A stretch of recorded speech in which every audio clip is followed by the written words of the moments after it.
kembali di Misteriko Channel Papua. Sekarang seperti biasa kami lihat kalau ada buku-buku rak-rak kayak begini tuh tandanya saja di Booknet Jayapura. Seperti biasa juga kalau di Booknet Jayapura, kalau ada buku biasa atau berarti kali ini kita akan review buku. Oke, jadi seperti Tias bilang, sekarang kita akan review buku teman-teman. Sebelum kita review buku ini, saya mau ajak kamu semua untuk jangan lupa like, share, komen, dan subscribe channel ini supaya terus bisa bikin video-video menarik buat kamu. Dengan kamu tekan tombol like, subscribe itu, atau kamu komen juga boleh, itu bisa jadi inspirasi juga buat saya, tambah termotivasi gitu maksudnya. Oke, buku yang kali ini kita akan review itu judulnya Perempuan Kopi. Kali ini saya akan cari-cari topik semua tentang perempuan karena akan menjelang tanggal 8 Maret. Tanggal 8 Maret tuh hari perempuan sedunia atau International Women's Day. Untuk itu saya mungkin dalam beberapa waktu ke depan ini saya akan review buku tentang perempuan. Saya mulai dengan Perempuan Kopi. Jadi karya Dewi Nova. Perempuan Kopi ini menurut saya ini bukan novel ya teman-teman. Ini cerita semacam cerita pendek gitu yang dirangkai kemudian dijadikan satu buku seperti ini. Penulisnya sama, kan ada juga kayak cerita pendek terus penulisnya beda-beda, itu disebut bunga rampai. Jadi ada beberapa penulis jadi satu dalam satu buku, itu namanya bunga rampai.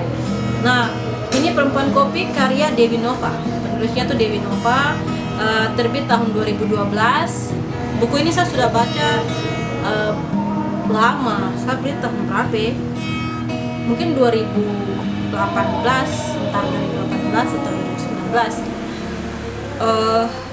Buku ini bercerita tentang kisah para perempuan-perempuan hebat, tapi juga lebih banyak mengulas tentang hak asasi manusia gitu, yang paling mendasar, kebebasan kita untuk memilih.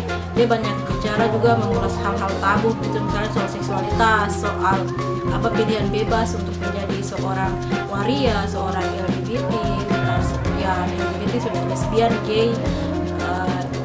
lesbian, gay, biseksual, transgender, dan ya itu sudah. Ya, dalam Perempuan Kopi ini ada 13 cerita. 13 cerita ini kisahnya tuh ada yang terpisah-pisah tapi ada yang kayak saling keterkaitan satu sama lain. Perempuan Kopi sendiri itu saya lihat itu ada dalam cerita nomor berapa ya? 16, di bab 16 atau berapa ya? Perempuan Kopi itu ada di cerita ke-60. Nah, di cerita Perempuan Kopi ini dia mengisahkan tentang, saya lebih spesifik ke Perempuan Kopinya saja, dia lebih mengisahkan tentang perjuangan perempuan-perempuan di Manggarai yang berjuang untuk mereka punya kebun kopi gitu. Dan mengisahkan beberapa tokoh di situ. Ada Yanti, ada seorang pekerja kebersihan yang datang di situ, ada pastor, ada mama-mama yang berjuang, terus ada suami-suami yang melawan itu, mencong senjata, bahkan banyak korban. Di situ menceritakan bagaimana gereja atau lembaga gereja juga di situ tidak menjadi seperti memposisikan diri netral gitu. Padahal seharusnya dia tuh berpihak sama umat, tapi tidak terjadi keberpihakan itu sama umat, sehingga itu menunjukkan seperti satu keengganan gitu. Bahkan suster yang mau membantu mama-mama dan bapak-bapak yang di Manggarai yang waktu itu berjuang melawan punya kebun kopi untuk pertama kali kebun kopi tuh yang terluka karena moncong senjata tuh, suster tuh para biarawati tuh datang sembunyi-sembunyi untuk bantu, dan itu menggambarkan situasi di mana perempuan berhadapan dengan banyak hal. Nah, kisah-kisah lainnya tuh sebenarnya dia mengangkat banyak sekali hal-hal tabu ya. Perempuan Kopi ini dia mengangkat kesewenang-wenangan aparatur negara, terus lembaga gereja atau lembaga agama terhadap petani, kaum tani perempuan, untuk membela hak mereka, untuk membela tanah mereka, membela kebun mereka. Itu yang terlihat di sini dalam buku ini.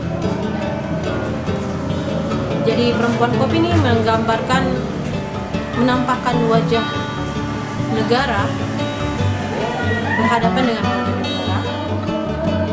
perempuan berhadapan dengan lelaki.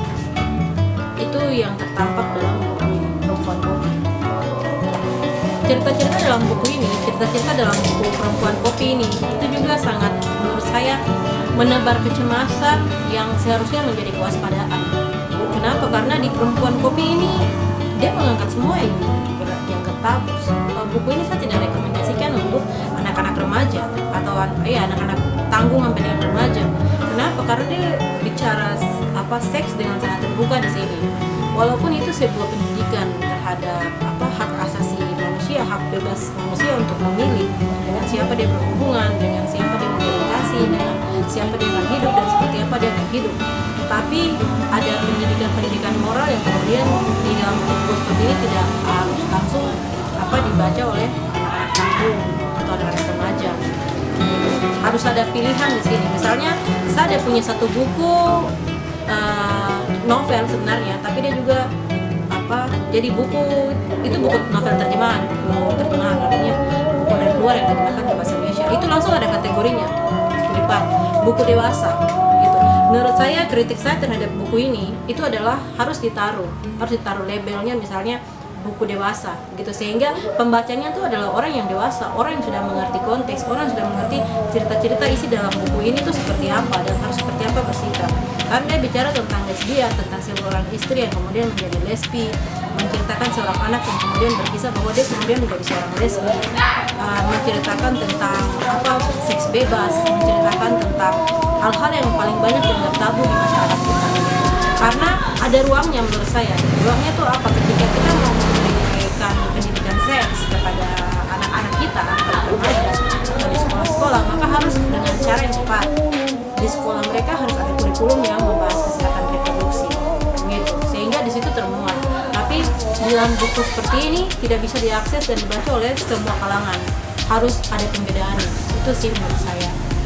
Tapi ya overall buku ini menurut saya sangat menarik karena bicara tentang kemanusiaan, dan dikatakan juga bahwa dalam buku ini tuh berangkat dari kisah-kisah, cerita dan fakta-fakta dari penulis sendiri gitu, pengalaman-pengalaman dia. Jadi latar tempatnya tuh banyak gitu, dari Jogja ke Thailand ke Nanggroaca Darussalam, terus gimana lagi dia menggugah dan menggugat kemanusiaan kita yang hakiki gitu, bahwa semua orang dilahirkan merdeka gitu.